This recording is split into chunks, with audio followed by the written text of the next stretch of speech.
Alors, on se retrouve pour la plantation des kohlrabi. Alors, premièrement, on écarte la paille pour la plantation, comme je l'ai déjà fait ici. Et j'ai aussi déjà préparé la terre pour qu'elle soit avec vraiment des petites particules, comme un couscous, vraiment pour qu'elle soit bien fine et qu'elle soit parfaite pour les plantes. Ensuite, pour la kohlrabi, il faut bien regarder. Il faut planter en dessous des cotylédons. Donc ici, on voit les cicatrices où il y avait anciennement les cotylédons. Soit des fois, on voit deux petites feuilles opposées, soit ici, on voit les cicatrices. Et puis, on voit après ensuite les cicatrices qui sont plus parallèles mais alternes. Et donc ça, c'est pas les cotylédons, ils étaient bien ici. Donc on va mettre la terre jusqu'à cette limite-là. Donc les cotylédons, en fait, c'est les premières petites feuilles qui sortent quand on fait les semis, c'est ça? Exactement. D'accord. Ensuite, là, on a la motte. Et puis la motte, elle était très racinée, donc on peut ouvrir un petit peu et faire en sorte que les racines vont pas continuer de tourner, mais vont bien se répandre dans tout le sol.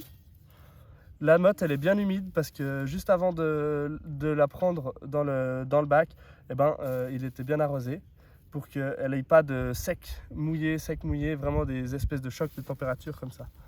Donc ensuite, je viens juste écarter la terre assez proche du tuyau pour comme ça, l'humidité du tuyau et le goutte à goutte, ça va suffire à l'arrosage. D'accord.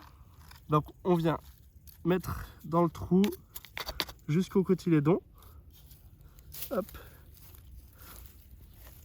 Là, on fait une petite presse pour que ça ne bouge plus. Ensuite, ça c'est la première étape, il est planté. Il faut encore faire un bon arrosage. Donc souvent c'est pour une ligne, on fait un arrosoir. Ça c'est le premier arrosage. Normalement il suffit. C'est juste pour l'installation.